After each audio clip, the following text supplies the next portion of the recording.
On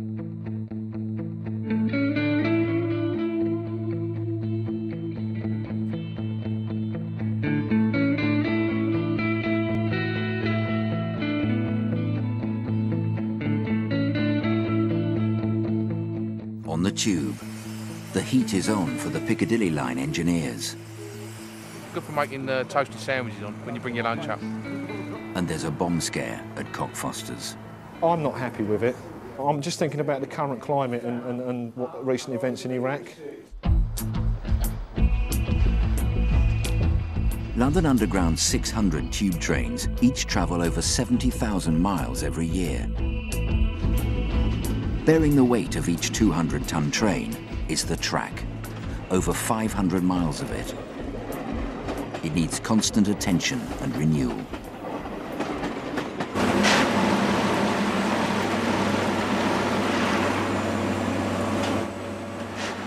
A massive engineering operation is beginning on the Piccadilly line track between Acton Town and Heathrow.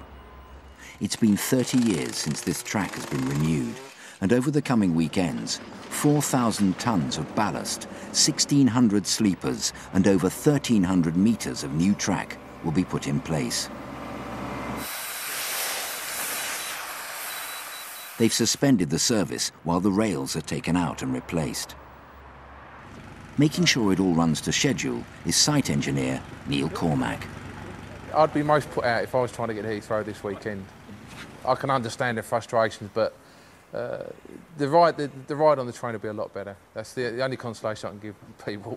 The amount of work we have to do is a lot to be fitted in between the time the trains finish on a Friday evening to when they start up again on a Monday morning. It's quite exhilarating.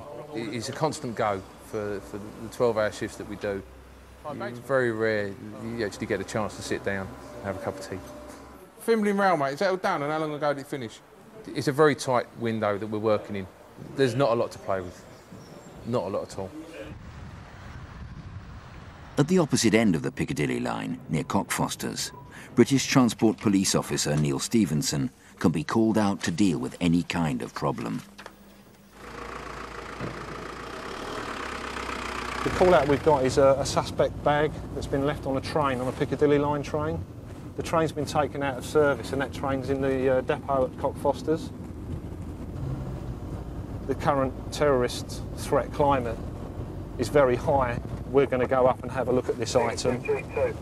We'll assess the situation and then make a call as to what happens. Last year, over 600 bags were left unattended on underground trains. Safety comes first, especially because it's only 2 weeks since the bombing of 4 commuter trains in Madrid. Yeah, BX Lima Foxtrot 13. Apparently this item on the train is a rucksack. There has been one previous report of lost property, but that was a briefcase received. We're just going to go and have a look at the said item now and get back to you in due course. And it's been here for a good, hour and 20 minutes. The train has been isolated at the far end of the sidings, as far away as possible from passengers and staff. We've been on the train. It is a rucksack. It's blue and red. I'm not happy with it. No, I'm just thinking about the current climate and what recent events in Iraq. The transport system is an ideal target. Neil is so unhappy with the bag that he asked for permission to completely close Cockfosters station while the situation is dealt with. Unattended bags cause an average of 2 station evacuations every day. Roughly the train's there. This is Cockfosters. Okay, well, it's myself and Mark Sadler here. Oakwood is down here, yeah. So trains will be stopped there, turned round. Probably a few angry people, but we don't care about that at the moment. This is more important. And Cockfosters is going to be shut as well. I've made a request for our vehicle to attend.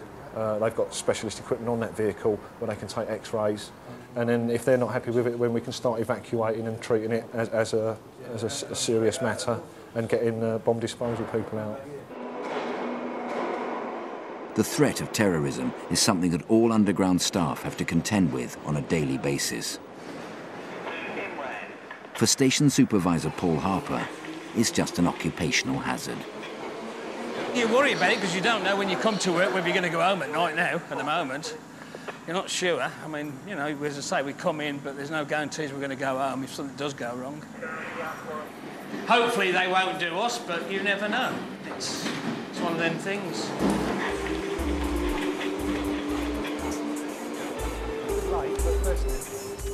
I'll show you where the carriage doors are open. 7:20. It was found by a maintenance and basically glue and red rucksack, sealed by the interconnecting doors second to the first carriage. I've been hearing things like ligament saying it's not a roof, it's a...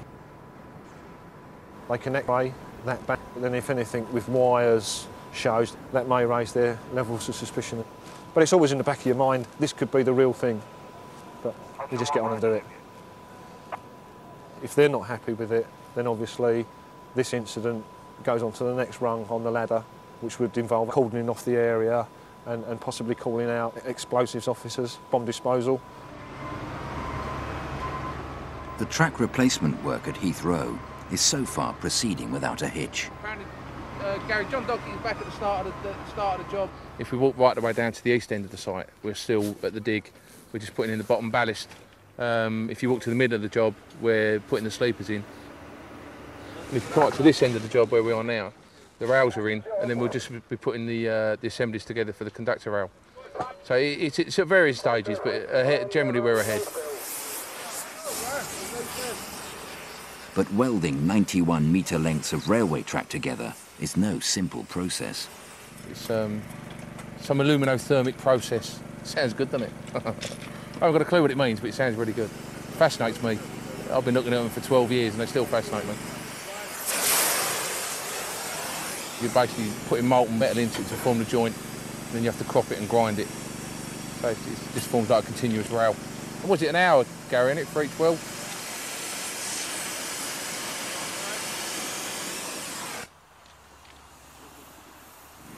Good for making toasty sandwiches on when you bring your lunch up. Used to be a welder who used to do that every week. Toasty sandwiches on the leftovers, on the slag bowls. Bless him.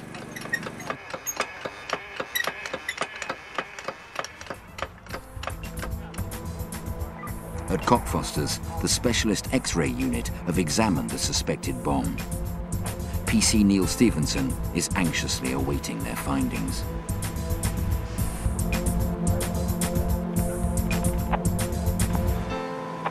Oh, right. Hey. It's a hooker pipe. A Middle Eastern smoking, you know, the hooker pipe, a hubbly-bubbly pipe. That's what it is. It just seems ironic that it's an item from the Middle East, albeit harmless.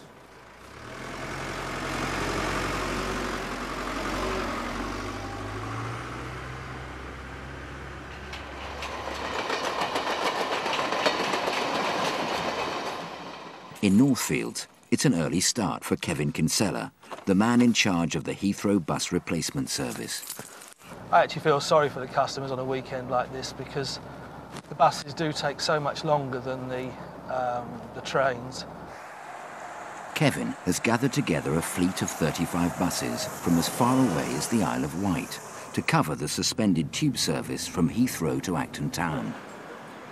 Any passengers expecting a smooth journey this weekend are quickly disappointed. All coaches to Heathrow, all 4 terminals!